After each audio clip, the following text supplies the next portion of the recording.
a reading about creating a space for healing and awakening.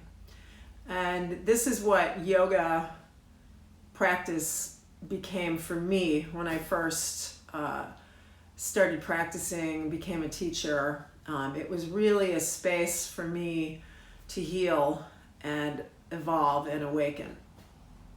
So I thought I would read you this paragraph. The emphasis on happiness might be construed as a glib take on the reality of human experience, especially given that many students come to yoga in crisis, as survivors of trauma, experiencing depression, or just struggling in other ways. It is important to be attentive to this reality, me as a teacher, providing gentle affirmation of each student's condition while offering guidance toward a yoga path that might help him or her to heal and awaken to a new sense of santosha. While my role as a teacher is not that of a psychotherapist or a doctor, which I actually say frequently in class, I'm going to have an effect on you guys by virtue of how I create space and what I say or do in that space. The practice of yoga, as Carl Jung wrote, amounts to a method of psychic hygiene. Isn't that a great phrase? Psychic hygiene. This psychic cleansing dissolves what the traditional yogic view calls our samskaras, essentially emotional knots formed in the subtle energetic body from one's past and manifested in the physical body and the mind. The fabric of these knots is interlaced with the kleshas, mental, emotional fibers that cause pain and suffering. While the practice of yoga as a whole takes aim at samskaras and kleshas, we can highlight several techniques for getting at them as we hold a space for healing and awakening to a more holistic and integrated body, breath, mind, sense of self, and heart. That really resonated with me today. I had a very interesting evening last night, which I can't go into publicly. But let me just say it was good, and let me just say that I would not have been in this same headspace, heart space, sense of self 10 or 20 years ago, were it not for my yoga practice. And I've said this to you guys before, that I didn't even really know what it was that was happening to me when I started practicing yoga. I just knew something profound was going on, and that these emotional knots were being released and dissolved, and I was doing my own form of psychic, what did he say, hygiene, cleansing? So let's do some psychic cleansing, people. Good place to start, as always, is breath. Oh, and I've got music on, but I don't know if it's too loud. So lately I've been feeling like I need to revisit some of these concepts and principles that I learned a long time ago as a teacher, and it's one of the reasons I love teaching basics, because me as a teacher coming to the mat to prepare for this class, I like to go back to when I was in my beginner mind, all right? And one of the things that I realized as a yoga beginner was that I had been breathing incorrectly for decades, and it caused physical pain. And so even just learning how to breathe again was such a profound experience for me.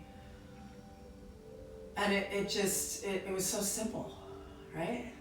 So let's breathe, left hand to heart, right hand to belly,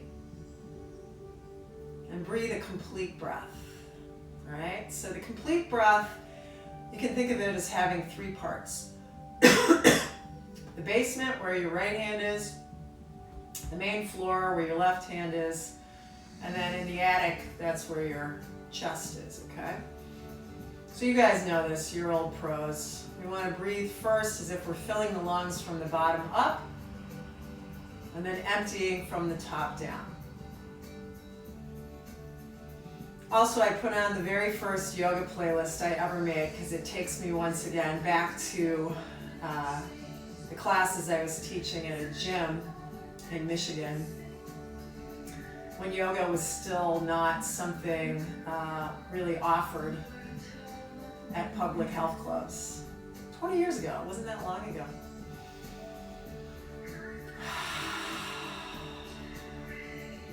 So yes, typically I'm going to say make sure the breath primarily through this beginner practice, this basics practice, stays in the nostrils.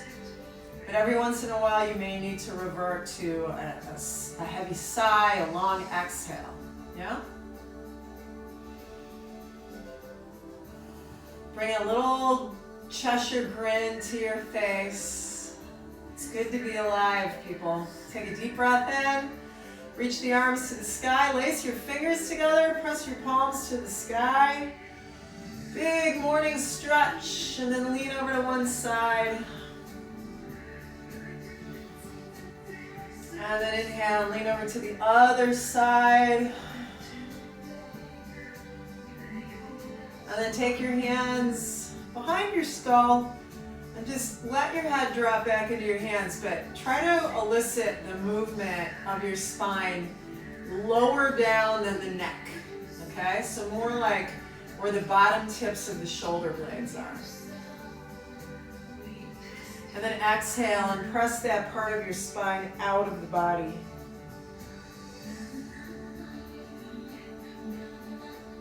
And then rise up. And let's move right into our tabletop position. Now today, if you have a block, take your block between your thighs, pretty high up, like actually all the way up, and then give those thighs a nice squeeze, and just feel what happens in the rest of the body. Maybe you're going to feel your Mula Bandha kick in, and your Uddiyana Bandha, right? Mula Bandha is the root lock. We're just going to start out with a little squeeze and a rocking motion, forward and back.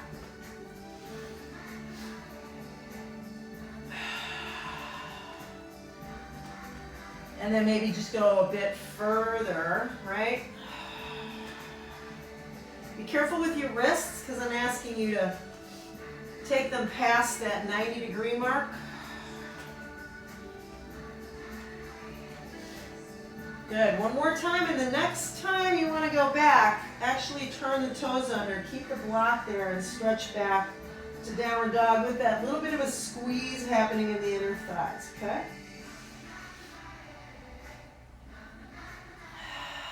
And then shift into plank pose, and keep the block there, keep squeezing it. Doesn't this feel different? Just having that awareness of what you're doing with the inner thighs here, shifting back and forth.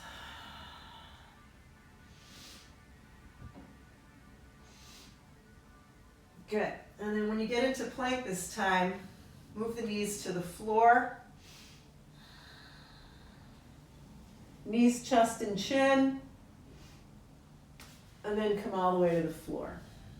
Now, the block probably going to feel like it's impairing your ability to hang out in Cobra. So you can take it out. All right, so Cobra pose for this first one, let's really pay more attention to what's going on back there. So anchor the heels, the tops and the ankles. Lifting with the back muscles. The hands are certainly here, but they're not really doing a whole lot. Squeezing the elbows in at the ribs, and then pushing up, elbows are still in, pushing up and pressing back and slowly moving into that down dog, maybe with a little more awareness of what your inner thighs are up to today, okay? And then we're going to walk the feet to the middle of the mat, and then walk the hands to the feet. So I suggest that you soften up the knees a little bit for this first forward fold.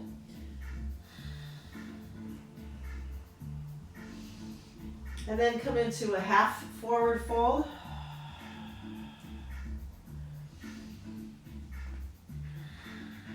And then bend the knees even more. And just come into a little wide stance chair posture. I don't know why you guys are doing that.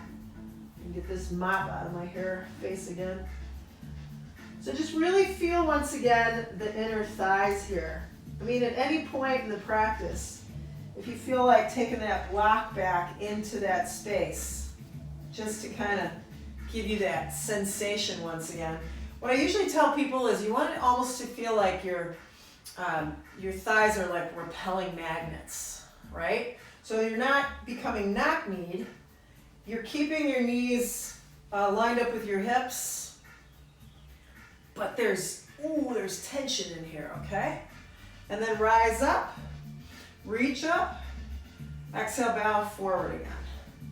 Hands forward, feet back, come into the hands and knees, and we'll step the left foot forward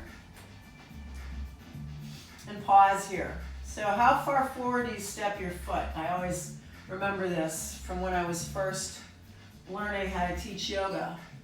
And my teacher said, well, when you start to feel it here, that's where your foot should be here, okay? And we're gonna keep the right hand on the floor or the block and move into a twist in our low lunge.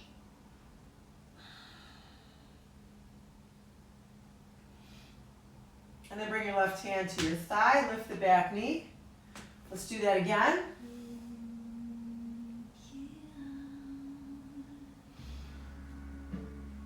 Awesome, you guys. And then just straighten the front leg as much as you can.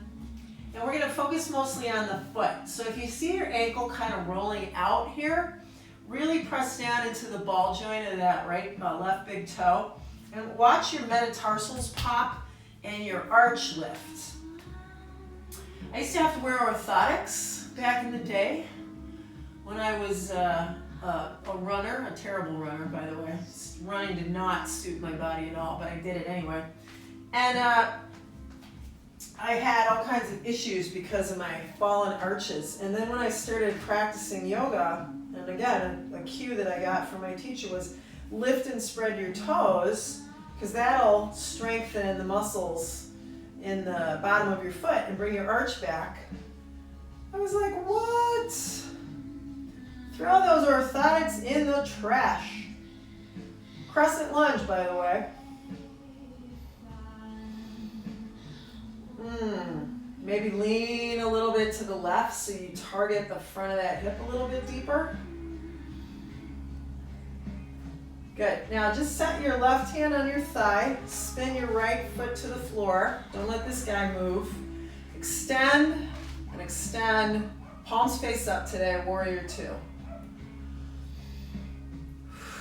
The other thing I was reading about this morning in that book was how to pace your class and the difference between a really fast dynamic practice versus a very, very slow opposite end of the spectrum practice. And you know, I do this pretty frequently when I'm teaching vinyasa. And I really like the slower pace, the longer holds, which isn't to say that occasionally I get back into that, you know, ha-cha-cha mode, but less so. Because I feel like there's so much going on in these spaces in between the postures, right? You want to do that knees down? You can do a regular chaturanga. Now let's see if we can bring our cobra pose up a little higher. So we stopped here before. That's because we were mostly using the back. Now go ahead and use the hands a little bit. Keep your elbows in, bent, and just see if it's possible to rise up a little bit higher. Still pressing down here. And then push up slowly and back to downward dog.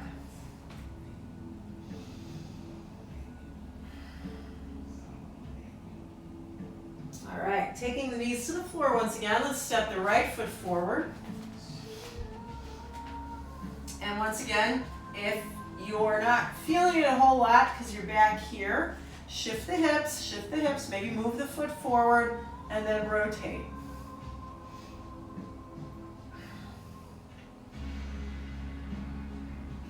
And place your hand, lift the back knee, rotate again. Why? I don't know, I just want you to feel the difference between these two. I prefer this when my knee is lifted And I prefer bringing the elbow across when my knee is on the floor. Just feels better. Okay, ready? Crescent lunge again. And the other thing I find that with a lot of my yoga students, especially if nobody's ever talked them through this, is this transition from here to there, there's all kinds of chaos. They're falling over, they're rearranging their legs, they're all wobbly. Don't you think it's more important in a way than nailing this to get from there to here and back again? Isn't that more like real life? How are you getting from point A to point B? Put your right hand down, spin the back heel, palms up again. And this has nothing to do with your wrist or even your elbow. This is all shoulder. So one way you can practice that is instead of this, flip the arms up. There's that external rotation. And then extend the arms.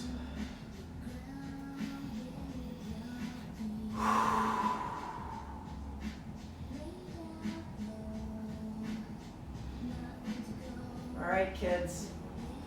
Cartwheel. Look, slow-mo. No. Plank pose. We're gonna go for a full chaturanga this time. Okay, so low cobra, a little higher cobra. Let's try up dog now. Push the floor away from you. So this doesn't work unless there's tons of down pressure. Same with the tops of the ankles. So it's not this, it's push away. Check your hands, make sure the index finger knuckle is still anchored to the floor. Down dog. All right, walk to the middle again. Bring your hands there and fold forward.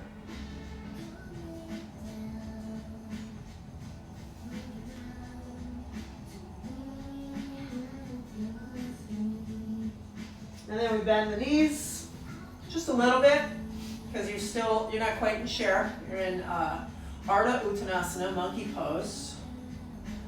Then you can bend the knees more. Got that little fake block between your thighs. You could let's do this. Take the backs of your hands to your inner thighs and then squeeze, but don't let the palms come together. You feel that? So good. And then rise up, reach up. And we're going to pause this time in Tadasana. We're going to move into Vrikshasana.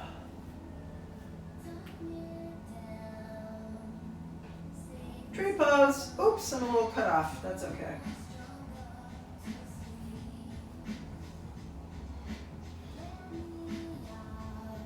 And you always have to do the same arms? No. Sometimes I like to change it up. And then we're going to take this foot to the floor, flip the ankle, crack the toes, and then back to Tadasana. All right? And back up a little bit. So same thing on the other side. Left foot, inner right thigh. Arms in traditional, whoops. This time around, I'm going to lace my fingers together, except for my index fingers. Bend my elbows so that I'm pressing my head into my forearms and reach the fingers towards the floor behind me. Good. And then when you release your foot, flip it. Ooh, I just cracked my toes again. And then nice and easy here, guys. From here first, move back into Ardha. All right? And then see if you can keep moving, belly to thighs. And then let it go. Awesome. Hands out front, feet out back.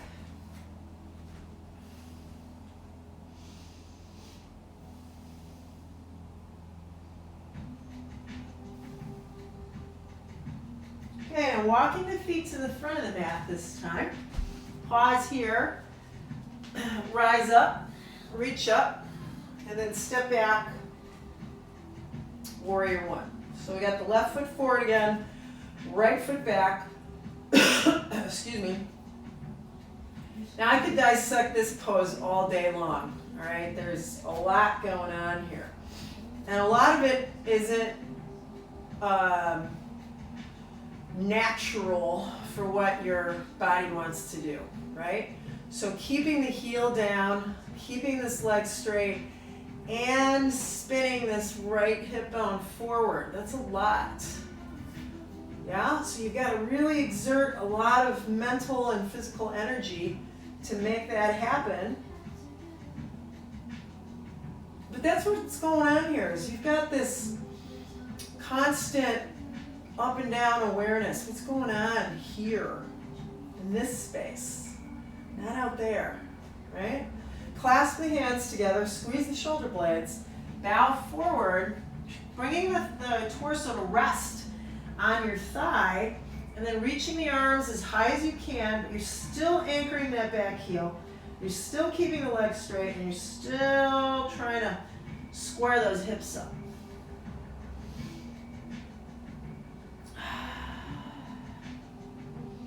All right, carefully come into a little wandering lunge here. Lower body's exactly the same. You're just going to reach the torso over to the right. See if you can drop into a slightly deeper lunge. Then straighten the front leg. Pivot your whole body to face the right edge of the mat and bow forward. Woo. Now notice what your shoulders just automatically want to do here, okay? Because you're a gravity-driven creature, right? So the shoulder blades want to collapse down towards the ears, the collarbones collapse, right? So you're going to press the fingertips into the floor and pull those muscles, pull those bones back where they were when you were upright, okay? Which requires some muscular awareness here. Then bring your hands to your hips, come up slowly. Whew, a little head rush as usual. We're going to turn this foot back to where it was. Now I was teaching yesterday, and people were just kind of being lazy about this foot. I'm like, no, you got to bring it right back where it was so that the knee is aligned properly, right? And a lot of what I do when I teach is just teach people about their own body parts and the alignment of those body parts and how they might be misaligned, right? So it's not just emotional knots we're getting at here, right? You two know this, right? Step back.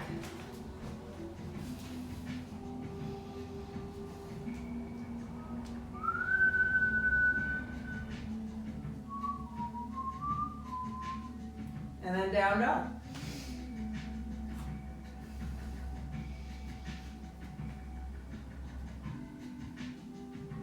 Good, walk to the front of the mat. Rise up to standing. Take the arms to the sky. And step back, left foot. All right, good job, y'all. So let's try this again. Like if the pelvis is aimed towards the left front of the mat, what I like to call oncoming traffic. Turn your pelvis. There we go. There we go. That's a horse of a different color.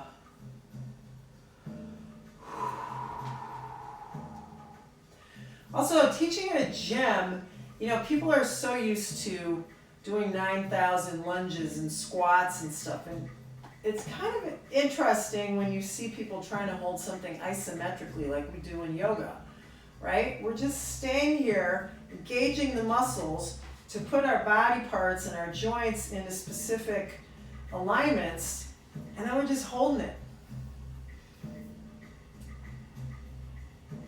So some people find it really frustrating because they want to move.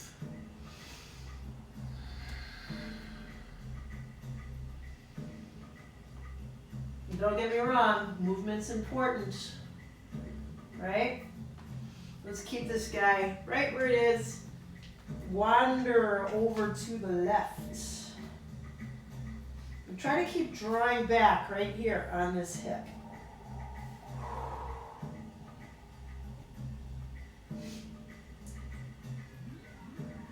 Okay, and then pivot. Prasarita. Check in. Is everything collapsing? Pull those shoulder blades back, down, back where they belong. So what I'm doing is I got my fingertips on the floor in between my feet, and then I'm taking my elbows to my inner knees, not for the sake of my legs, but for the sake of my shoulders. By pressing the elbows into the legs, I feel my rotator cuff muscles kick in. Then we're going to come up. We're going to pivot that right foot. Triangle pose.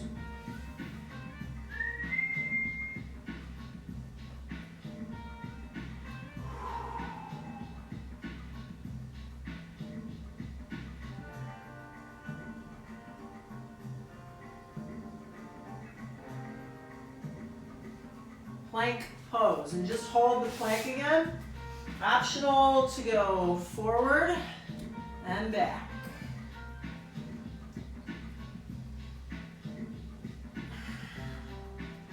And then press back to downward dog.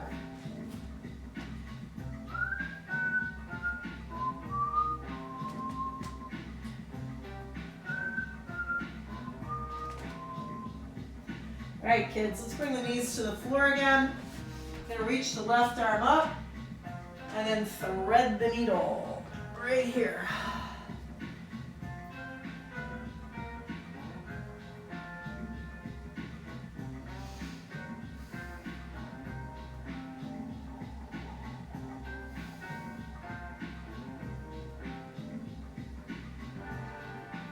Good. On your next breath, press into that right hand, slide your left hand back where it belongs, reach the right arm up, and then thread the needle to the left.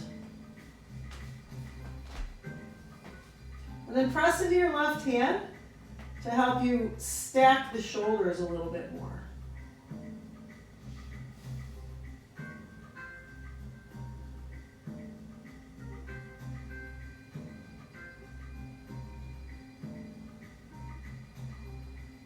And then press into the left hand. Set your right hand down, stretch back. Extended child's pose.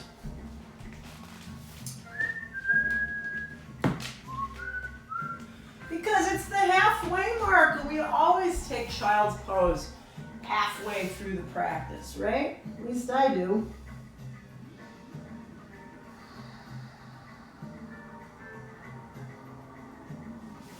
Okay, pressing into the hands. Come on up. If you have a block, you're going to put it between, not between your legs, put it next to your right ankle.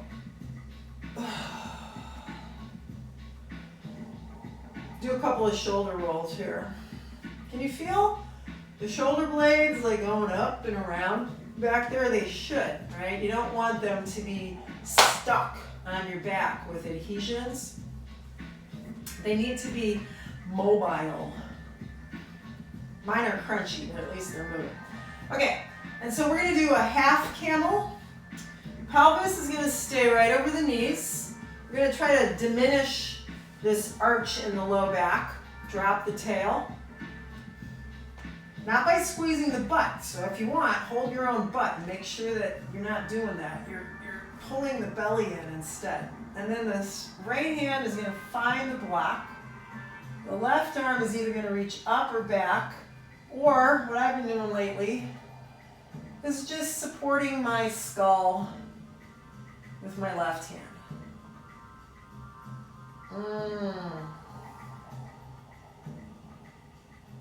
Now hold on to that block, and as you come up, pick it up, put it to the other side. Yeah. If Feeling good. All right, side 2. Feel free to hold your own butt here as you arch back. Remember, lift here, left hand finds the block, right arm reaches, or support your head.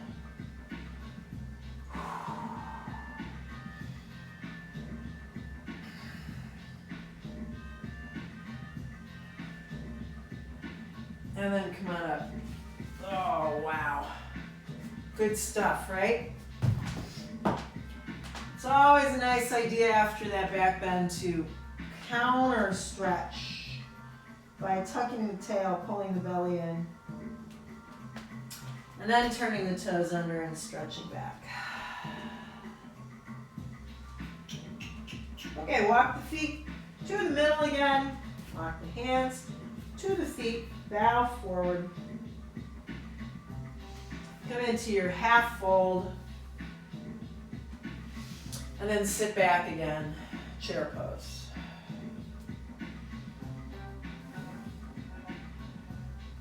All right, rise up, my friends.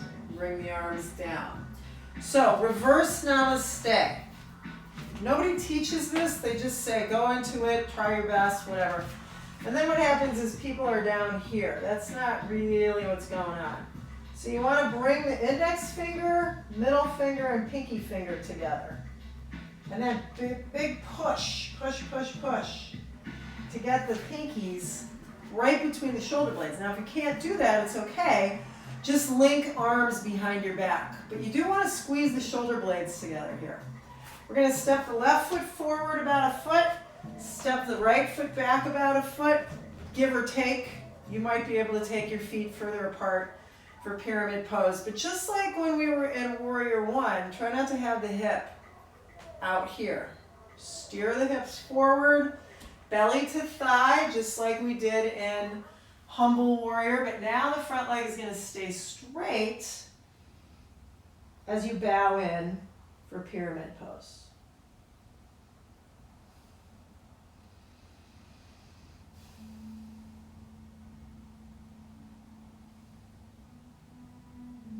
Okay, come up slow if you need to. Release the hands, bend the knee, and then come up.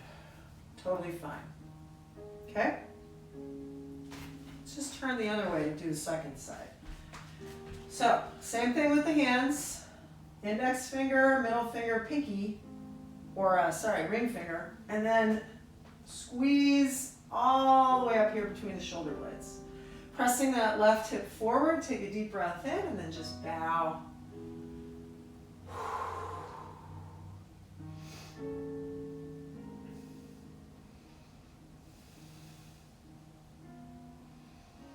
Yeah, this certainly strains the outer wrists a lot in my body. Some people feel it in the elbows and the shoulders. For me, it's all my wrists. And then you can release the hands, bend the knee, and then push back up.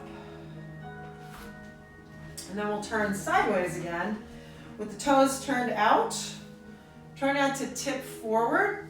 You're going to bend your knees and drop the hips straight down for goddess pose.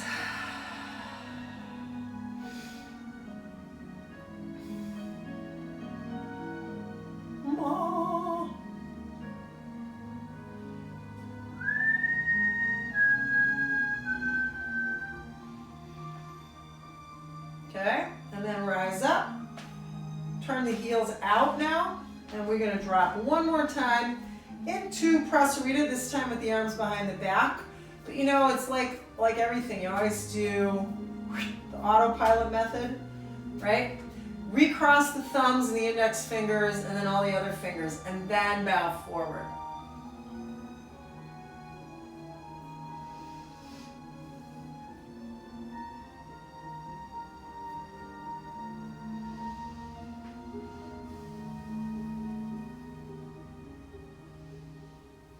Okay, with the feet still far apart, turn the toes out again. We're just going to drop into a little side lunge here at the right.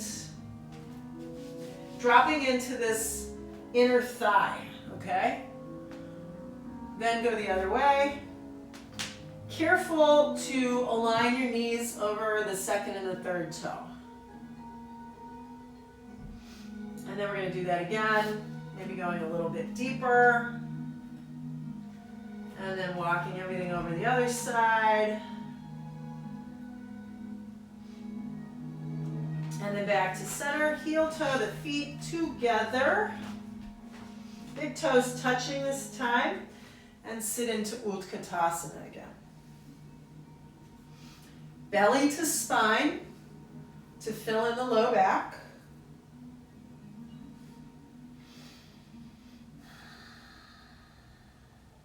Good. Now drop into a squat here.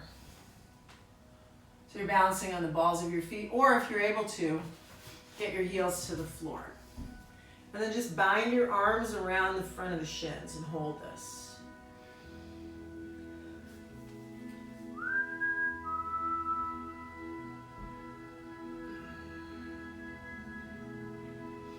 Okay, so we're going to come to sitting now.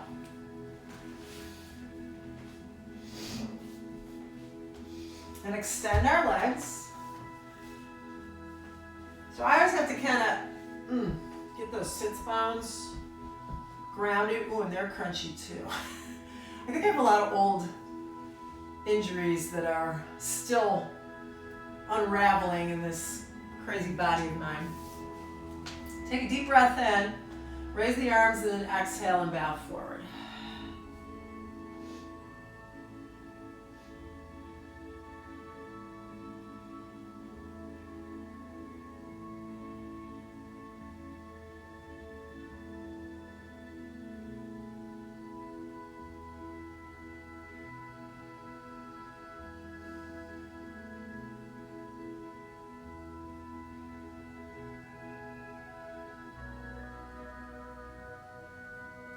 Then use your hands to press up, like always. We're going to bring our right foot up against the inner thigh like we did in tree. And so what happens when you do that, when you take your leg and you pull the foot in, do you feel how your pelvis is now turned out? We're going to try to turn it forward again as much as we can. Okay? And then raise the arms again. Exhale, bow forward. Okay, now that's pinching for some reason, my inner knee, so I'm going to move my foot lower. No, still pinching. Let's try that. Aha!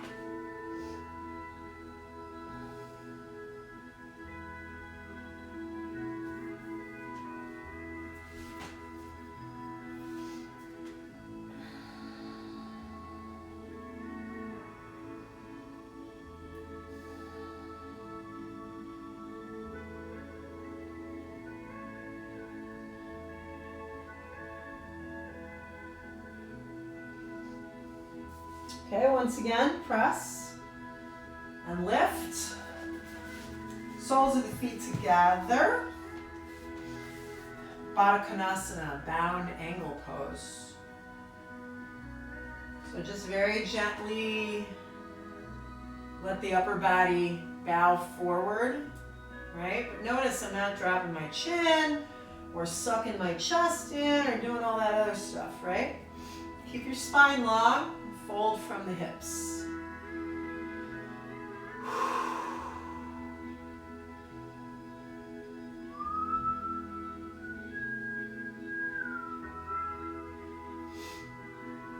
And then inhale and come up. So this is Brian Eno. I don't know how hip you guys are to music, but Brian Eno is kind of a god, ambient god. Worked with Roxy Music and I don't know, maybe King Crimson, I can't remember. Anyway, I was listening to my favorite show on NPR about music, Sound Opinions, and they were playing Marianne Faithfull's new album, which is her reciting romantic poetry from Byron and Tennyson and all those guys, you know, all that really super sad stuff, accompanied by music, a couple of songs, Brian Eno, I think Billy Corgan. It's just like, oh my God. I want to so play that during like a yin class. Marianne Faithfull with that amazing voice of her reciting romantic poetry from the mid 1800s or whatever it was. Ballsy, right?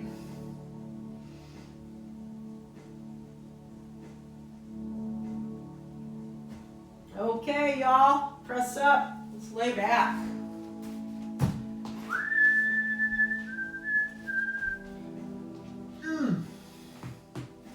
So, just take your time, ease your back to the floor. Oh, so good.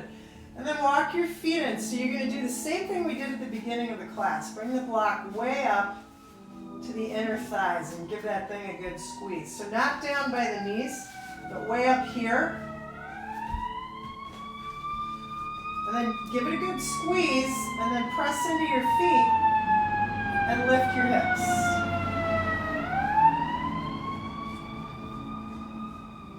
And then if you want, you can do the arms that we did a couple of times today, either the arms from Prasarita or Humble Warrior. Give your shoulder blades a good squeeze, which is going to require you to move your body side to side so that you can... What's happening is those inseams of your scapula are popping the chest up, kind of like your pinky fingers were doing in pyramid pose. Big chest opener. Notice how your inner thighs want to relax, right? They get fatigued pretty quickly. Keep squeezing.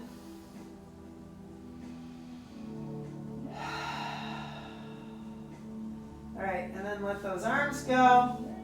Bring your shoulder blades to the floor. Good job.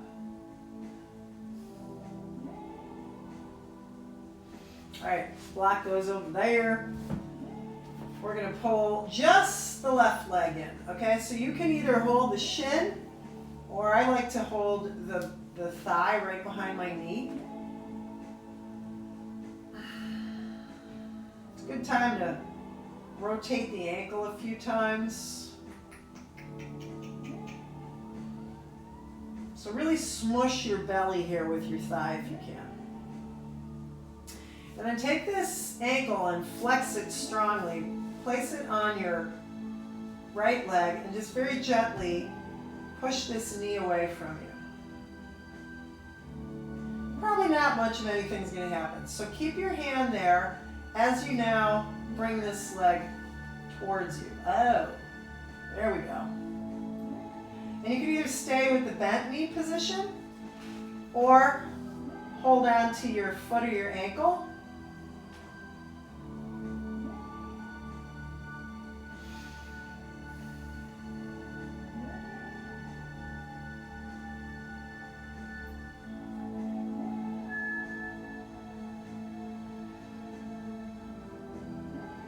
All right, release, and release, and pause for a moment. Okay, we're not going to do bridge. We're just going to bring that right thigh towards us, smush the belly again if you can. See, I can't on this side as much. Something is all gummed up in here. But I'm going to do my best. That's all I ever ask. Do your best.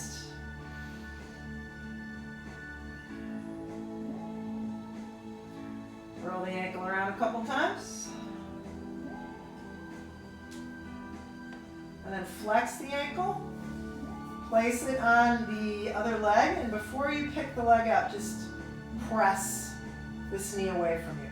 So you want to keep that knee pressing away from you as you bring the left thigh towards you.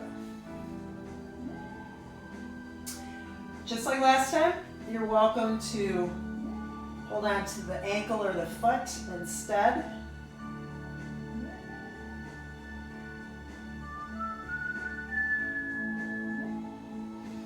Can't go wrong with Moby, right? From back in the day, it's good stuff.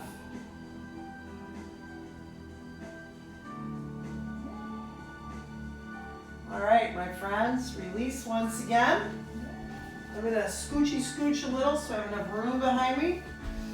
So start out taking the legs straight up, which is basically monkey pose, right? And then try to bring the legs towards you, which is basically Uttanasana.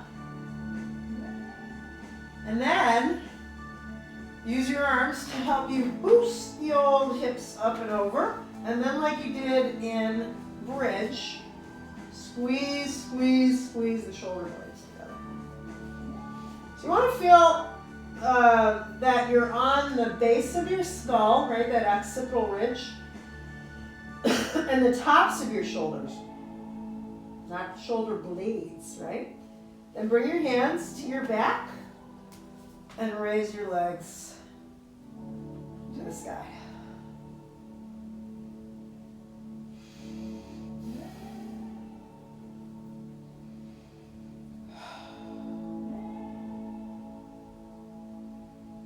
All right, now I feel a little lopsided today, and I don't know if it's because I scooched one arm more than the other, or I'm just lopsided. That's the way it goes. Some days you're lopsided. Then let's do Baddha Konasana while we're here. Soles of the feet together. Push the knees apart. Bring the heels towards the groins. Then the knees come together, and you're going to try to put your knees on your third eye, otherwise known as your forehead, with your feet angled up towards the ceiling. Then release the arms and release the spine. And because my stereo cabinet's in the way, I'm going to do this boat pose with my feet on the floor, belly to spine.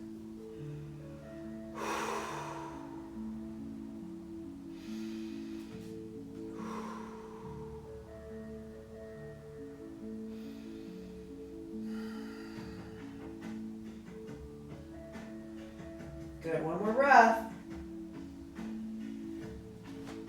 And then come up to sitting. And once again, bow forward.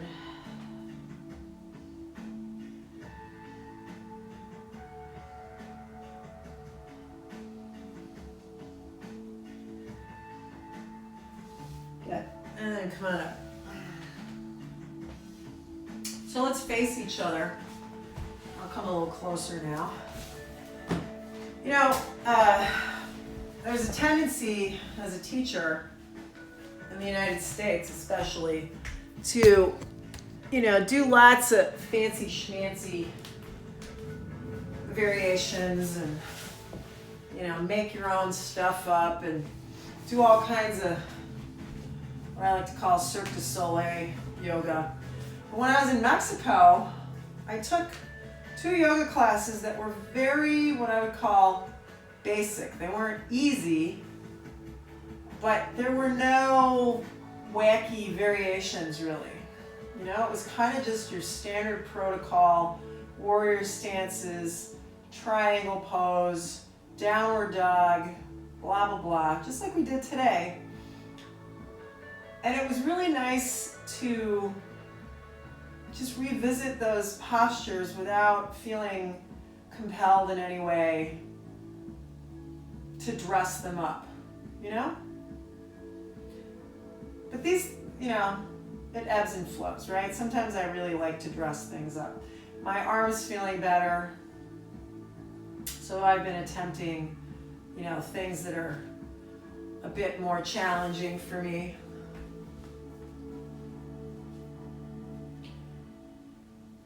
But that's why I love just coming back to the basics.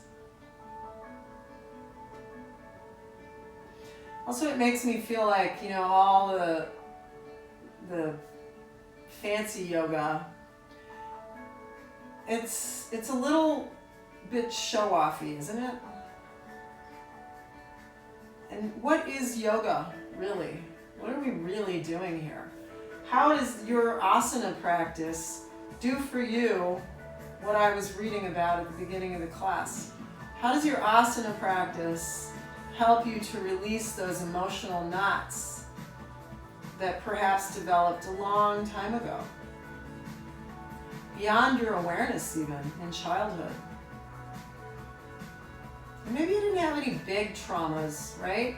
I was just thinking last night about Steve Lavoie. Steve Lavoie was a kid down the street who would terrorize me every day as I walked home from school, from kindergarten and first grade. And yeah, that blew my mind too. I would walk to school typically with my little brother, who was only 5 and I was 6, or I was 5 and he was 4. And we'd have to walk like a mile to school. No parental supervision. But I was thinking about Steve Lavoie and how he just beat me up every day and just totally bullied me all the time, until one day, and I think it was in 2nd grade, and I just couldn't take it anymore. I beat the crap out of him, and then I threw his shoes on the pavilion roof at the park across the street from where we lived. And he never bothered me again. But then I found out years later that he was beaten mercilessly, constantly by his father. And I developed enormous compassion for this person, even though he caused me some childhood trauma. You know? And that's where my head and my heart are lately. I've been reading a compassion meditation. Take your legs out front. Right? Which I'm going to read to you before I say goodbye, from Osho. If you don't know Osho, I have a book of all his various meditations, meditating with a tree, walking meditations, compassion meditations. But even when someone has done something really hurtful to me lately, I don't feel like lashing out. I don't feel like tripping over into rage and anger and hatred. I feel compassion. The reason I'm telling you this is because of what I read at the beginning. Those emotional knots. 20 years ago when I first came to the mat, I had a lot of them. And I felt them slowly releasing, sometimes very emotionally in class, crying mostly.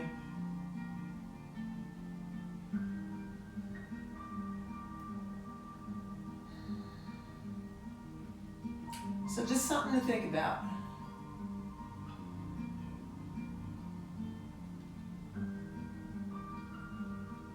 All right, come on back.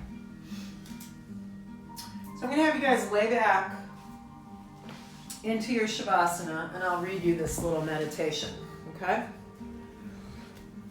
You can close your eyes. Oops, I didn't mean to do that. Why is that happening? Okay, my phone's just got a mind of its own, so it's fine.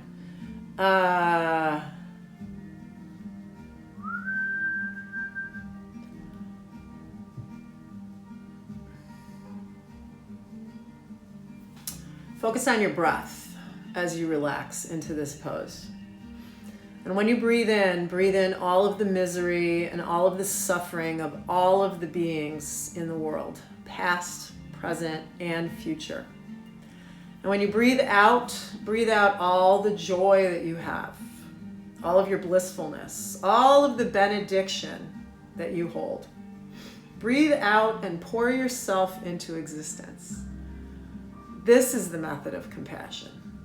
The moment you take in all the sufferings of the world inside of you, they're no longer sufferings. The heart immediately transforms the energy.